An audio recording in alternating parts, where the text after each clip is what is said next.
नमस्कार, प्रभा साक्षी देख रहे हैं आप। आपके साथ मैं हूं अंकित सिंह। कार्यक्रम है चाय पर समीक्षा और हमेशा की तरह इस कार्यक्रम में रहेंगे प्रभा साक्षी के संपादक नीरज कुमार दुबे जी। सर, बहुत स्वागत है। वैसे तो हम लोग कार्यक्रम चाय पर समीक्षा कर रहे हैं, लेकिन देश की जो चाय है ना, उसमें कड़वाहट देखने को मिल रही है पिछले कुछ दिनों से। जी। आरोप प्रत्यारोप की राजनीति तो हो ही रही है, लेकिन समाज में कहीं ना कहीं एक संदेश जरूर जा रहा है कि हिंदू मुसलमान कुछ ज्यादा हो रहा है। जहांगीरपुरी मामला देख लीजिए, खरगोन देख लीजिए, उसके अलग करौली का मामला देख लीजिए, गुजरात में भी हुए थे।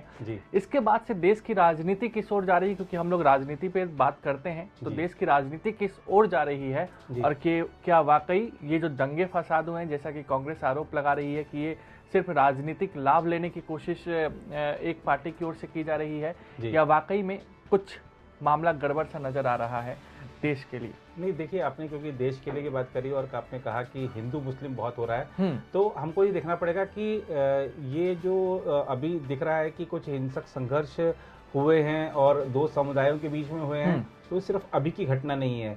भारत के खिलाफ एक बड़ी साजिश चल रही है और ये साजिश आप देखिए कि जब से 2019 में दोबारा से केंद्र में नरेंद्र मोदी जी की सरकार आई है, तब से भारत को बदनाम करने का जो सिलसिला चल रहा है वो लगातार आगे बढ़ रहा है। कभी हम देखते हैं कि वो जो सिलसिला है वो अगर 370 हटता है जम्मू कश्मीर से, तो उसके खिलाफ लोगों का जो स्वर उभर कर आते हैं। कभी हम उसको देखते हैं कि सीए का कानून बनता है तो उसके खिलाफ धरना प्रदर्शन होते हैं, उसमें हिंदू मुस्लिम के बीच में विभाजन पैदा किया जाता है, जबकि वो कानून नागरिकता देने के लिए था, ना कि किसी की नागरिकता लेने के लिए। और भारतीय जो अल्पसंख्यक है उनको तो किसी बात का भय होना भी नहीं चाहिए। अच्छा, उसके बाद आप देखिए कि चाहे वो किसान आंदोलन चला, उसमें भी एक तरह से आप देखिए कि उसमें कुछ नेता ऐसे थे जो सांप्रदायिक आधार पर दूसरी तरफ ले जा रहे थे उस आंदोलन को। तो एक इंटरनेशनल साजिश है भारत को बदनाम करने के लिए, भारत की प्रगति को रोकने के लिए। वो तमाम उसके जो उस साजिश के तहत जो भी उन्होंने टूल किट बनाई है, उसमें जो स्टेप्स लिखे हैं, उन्होंने स्टेप्स डिसाइड किए हैं, एजेंडा जो तैयार किया है, उसके मुताबिक वो नई नई चीजें सामने आती रहती हैं।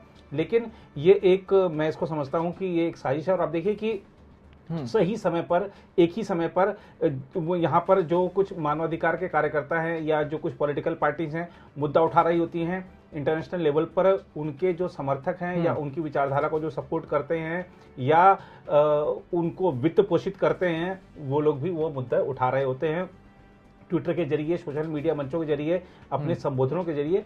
तो ये लगातार चल रहा ऐसा सिलसिला है जिसको मैं देखता हूं कि ये एक प्रयास है भारत की प्रगति को रोकने का। लेकिन भारत की प्रगति रुकने वाली नहीं है। और भारत, आप देखिए कि महामारी के समय में भी हम किस तरीके से मजबूती के साथ खड़े रहे, डटे रहे। हमारे जो ग्रामीण भारत है उसने न सिर्फ खुद को संभाला बल्कि शहरी भारत को भी संभाला।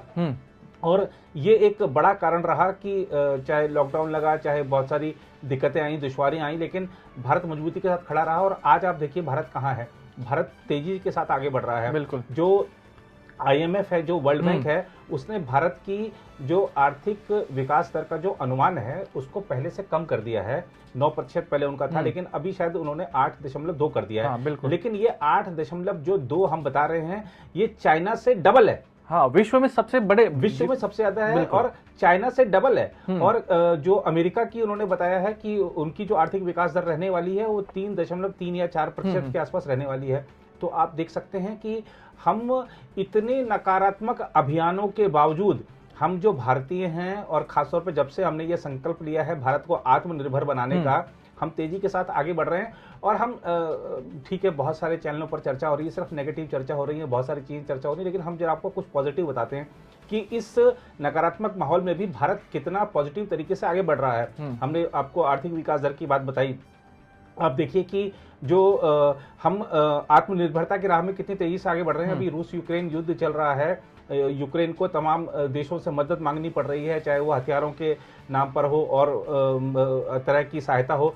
लेकिन भारत ने, खासतौर पे मैं रक्षा मंत्रालय की तारीफ करना चाहूँगा कि कितनी तेजी के साथ उन्होंने काम किया है कि जो हम अपनी घरेलू कंपनियों, जो हम रक्षा उत्पाद हमने जो तय किए हैं कि हम घरेलू कंपनियों से ही खरीदेंगे, 70% तक खरीद हम अपनी घरेलू कंपनियों से कर रहे हैं।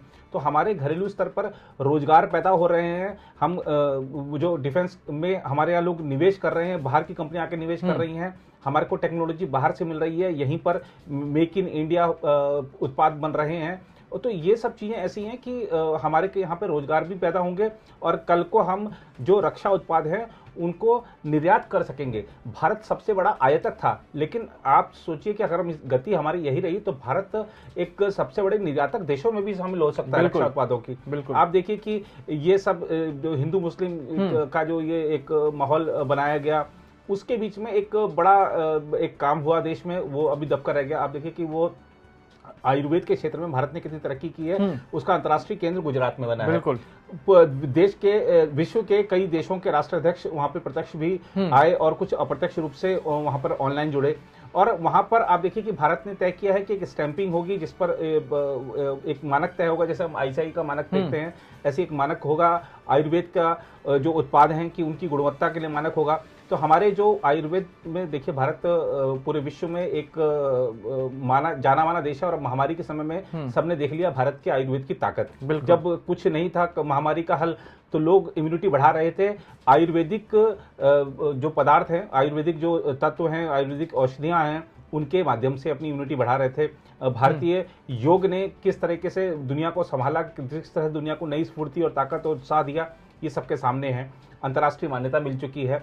तो आयुर्वेद को वैसे भी अंतर्राष्ट्रीय मान्यता है और अब तो मुहर लगाकर काम होगा। अब देखिएगा, तो ये एक बड़ी घटना थी, लेकिन दबकर रह गई। किसी को नहीं पता हुआ कि वहां गुजरात में क्या हुआ। आप जरा प्रधानमंत्री जी का संबोधन सुनिए, वहां पर जो लोग आए थे उन्होंने किस तरीके से अपने संबोधनों में भारतीय आयुर्वेद के महत्व को सराहा है। प्रधानमंत्री जी ने जिक्र किया कि केनिया के पूर्व प्रधानमंत्री की बिटिया की आंखों की रोशनी चली गई थी, वो पूरी दुनिया में घूम आए, कुछ नहीं हुआ, भारत में आए, आयुर्वेदिक इलाज किया, उनकी आंखों की रोशनी आ गई। उन्होंने प्रधानमंत्री जी को फोन करके बताया कि ऐसा ऐसा हुआ और मैं अभिभूत हूँ, हमारे लिए गर्व के क्षण हैं, खुशी के क्षण हैं। तो ये बहुत ऐसे चीजें हैं। और हमने इसका जिक्र क्यों किया?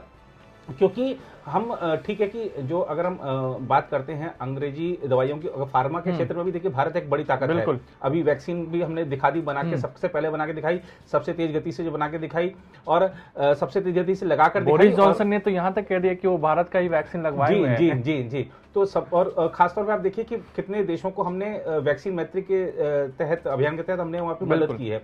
तो हम रक्षा क्षेत्र में आत्मनिर्भर बन रहे हैं। हमने बात करी कि अर्थव्यवस्था किस तरीके से हमारी पटरी पर दौड़ रही है। हमने बात करी कि आयुर्वेद का जो हमारा एक, हम उसमें कहीं कोई शक है ही नहीं कि हम उसमें पूरी दुनिया में किंग हैं।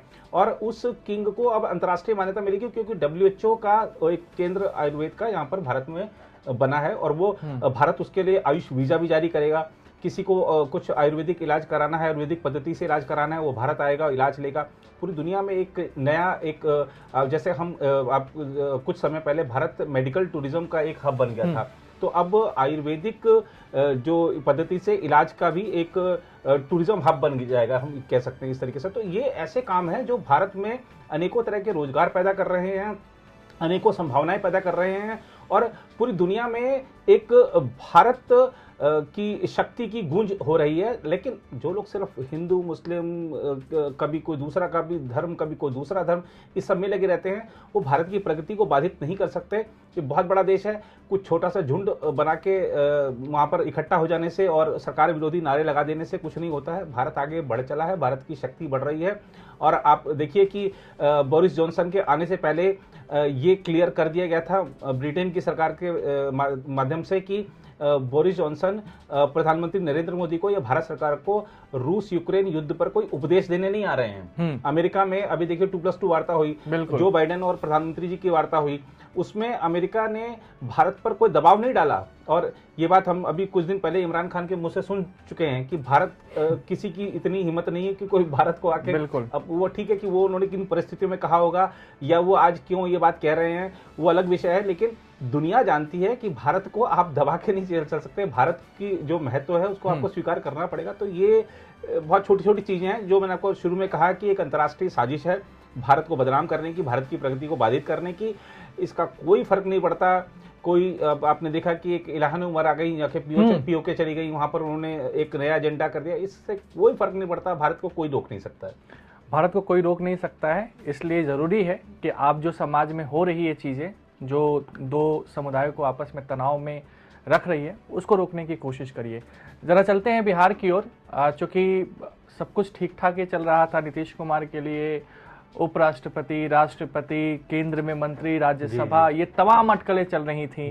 लेकिन अचानक 5 साल के बाद, 2017 के बाद अचानक राजद द्वारा आयोजित इफ्तार पार्टी में नीतीश कुमार जाते हैं। ये 5 साल के बाद मौका आया है, और 5 साल पहले वो मौका तभी आया था जब वो महागठबंधन में थे, और 1 महीना के बाद ही उनकी अंतरात्मा की आवाज जगी थी और एनडीए में शामिल हो गए थे। जी। इसीलिए उससे जोड़कर देखा जा रहा है। और दूसरा सब इसी में है कि राजद की ओर से जदयू द्वारा आयोजित इफ्तार पार्टी में कोई नहीं गया था, बावजूद इसके नीतीश कुमार गए थे। और ये सब कब हुआ? जब अमित शाह का वहां दौरा होने वाला था। अमित शाह के साथ नीतीश कुमार की कोई बैठक नहीं हुई, लेकिन वो राजद के कार्यक्रम में गए। जी, देखिए, इसमें कोई दो राय नहीं कि जो सुशासन बाबू नीतीश कुमार हैं, हालांकि उनके सुशासन पर बहुत सारे सवाल उठते रहते हैं, लेकिन जो सुशासन बाबू नीतीश कुमार हैं वो एक कह सकते हैं कि राजनीतिक रूप से बहुत मजे हुए व्यक्ति हैं। और कब कैसे उनको अपना मतलब निकालना है, कैसे उनको अपनी कुर्सी बचाए रखनी है, कैसे महत्वाकांक्षा पूरी करनी है, ये उनको अच्छे से पता है। बिल्कुल, पूरी दुनिया ने देखा, भारतीय राजनीतिक इतिहास के पन्नों पर दर्ज है कि उन्होंने जॉर्ज फर्नांडिस के साथ क्या किया। ये सब वो उनकी उंगली पकड़कर आगे आए थे। शरद यादव आए। उसके अलावा भी बहुत सारे ऐसे नेता थे जेडीयू में जो उनके साथ थे, लेकिन जिसने आगे बढ़ने की कोशिश की उनको पीछे उन्होंने धकेल दिया, या फिर वो राजनीति में अब उसका कोई महत्व नहीं रह गया, ऐसा हाल हो गया उस व्यक्ति का। इसमें कोई दो राय नहीं कि देखिए, नीतीश कुमार की अपनी छवि बहुत अच्छी है, और उन्होंने बिहार की एक जो आरजेडी के कार्यकाल में जो छवि थी उससे तो बिहार को उबारा है, इसमें कहीं कोई दो राय नहीं है। लेकिन बिहार को आज भी अगर वो कहते हैं कि हमको पिछड़ा राज्य का दर्जा दो, तो ये दर्शाता है कि उन्होंने विकास के काम नहीं किए हैं। बिहार आज भी पिछड़ा है। 17 सालों से सत्ता में है। हाँ, 17 सालों से सत्ता में है नीतीश कुमार। और अगर हम कहते हैं कि भारत विश्व की सबसे बड़ी शक्ति बने, और भारत की अर्थव्यवस्था, हम प्रधानमंत्री जी ने लक्ष्य रखा है कि $5 ट्रिलियन की अर्थव्यवस्था बने, वो तब संभव हो सकता है जब उत्तर प्रदेश, बिहार जैसे हमारे जो बड़े राज्य हैं वो भी प्रगति करें, और उस प्रगति में वो गुजरात के साथ प्रतिस्पर्धा करें, महाराष्ट्र के साथ प्रतिस्पर्धा करें, दिल्ली के साथ प्रतिस्पर्धा करें। लेकिन बिहार तो चाहता है कि हम पिछड़ा राज्य का दर्जा हमको मिल जाए। तो ऐसे कैसे प्रगति हो जाएगी? हम अपने राज्य को अगर पिछड़े राज्य का दर्जा दिलाने के उसमें पड़े रहेंगे, हम अपने राज्य को यदि ये पड़े रहेंगे कि भैया एक बार जाति में बस उलझाए रखो, जातिगत जनगणना करा लो, हमारे को पता लग जाए कि कौन किस जाति का है, कौन किस जाति का, उसके आधार पर हम अपनी आगे की राजनीति करें। तो अगर मुख्यमंत्री सिर्फ इसी में उलझा रहेगा तो कहाँ वो प्रगति कर लेगा राज्य? क्यों नहीं? बिल्कुल। आप मुझे बताइए कि ठीक है, ममता दीदी ने भी वहां पर बंगाल में निवेशक सम्मेलन कर लिया, बिहार में कोई निवेशक सम्मेलन हुआ क्या? बिहार में कोई निवेशक आया क्या? किसी ने आके सिर्फ घोषणा भी करी क्या? निवेश तो चलिए बात की बात है, घोषणा भी करी क्या? नहीं ना। तो वो नहीं इसलिए है क्योंकि वो जानते हैं कि जो वहां की सरकार है उस सरकार का मन ही नहीं है कि हम अपने राज्य को आगे बढ़ाएं। तो ऐसे मुख्यमंत्री की चाह फिर यही रहती है कि हम किसी तरह से अपने पद को बचाए रखें, अपनी कुर्सी को बचाए रखें, और उसमें वो कभी दबाव बनाकर उधर चले जाते हैं, कभी दबाव बनाकर इधर चले जाते हैं। अब उनको ये सोचना होगा कि अब वो जब आएंगे तो क्या बयान देंगे। अगर आरजेडी के साथ वो आते हैं तो यही बयान देंगे ना कि बीजेपी और आरएसएस काम नहीं करने देते, बीजेपी और आरएसएस फांसीवादी हैं, ये हैं वो हैं, यही सब बोल के वो पहले भी गए थे, और हो सकता है अगर इधर आना हो अब तो दोबारा वही बयान दोहराएं। और जब बीजेपी में और एनडीए के साथ गए थे तो उन्होंने बोला था कि ये लोग भ्रष्टाचारी हैं, ये लोग कुशासन है, इनका आरजेडी का जंगल राज था, ये सब। तो ये एक पन्ने छपवा रखे हैं उन्होंने कि कब मैं इधर आऊंगा तो ये बयान देना, कब उधर जाऊंगा वो बयान देना। लेकिन मुझे लगता है कि नीतीश कुमार का राजनीतिक समय जो है अब वो समाप्ति की ओर है। आपने देखा कि अभी जो हालिया विधानसभा चुनाव हुए थे, वहां पर पिछला विधानसभा चुनाव जो 2020 में हुआ था शायद, बिल्कुल, तो वहां पर बीजेपी सबसे बड़ी पार्टी बनकर हो रही थी, और अगर प्रधानमंत्री नरेंद्र मोदी नहीं चाहते तो नीतीश कुमार मुख्यमंत्री नहीं बनते। बिल्कुल। लेकिन अगर ऐसे में वो धोखा देकर आरजेडी के साथ जाते हैं तो एक कह सकते हैं कि राजनीतिक रूप से एक अपने पैरों पे खुद कुल्हाड़ी मारना होगा, मुझे ऐसा लगता है। हालांकि बिहार की राजनीति में क्योंकि आज भी वो जातिगत उसमें सब उलझी हुई है, तो वहाँ पर हो सकता है कि वो वहाँ पर सही कदम उठा रहे हों। बिल्कुल, तो देखना दिलचस्प होगा कि आखिर नीतीश कुमार बिहार की राजनीति में कौन सा बड़ा फैसला लेने जा रहे हैं या सिर्फ वो प्रेशर पॉलिटिक्स है। तो आज चाय पर समीक्षा कार्यक्रम में इतना ही। अगले सप्ताह आपसे फिर मुलाकात होगी। आपको ये कार्यक्रम कैसा लगा हमें कमेंट बॉक्स में ज़रूर बताइएगा। फिलहाल मुझे यानी अंकित सिंह और प्रभा साक्षी के संपादक नीरज कुमार दुबे को दीजिए इजाज़त। नमस्कार। अगर आप भी लेना चाहते हैं देश दुनिया की तमाम जानकारी तो आज ही सब्सक्राइब करें हमारे चैनल को। साथ ही नीचे दिए बेल आइकन को जरूर दबाएं ताकि हर अपडेट आप तक पहुंच सके।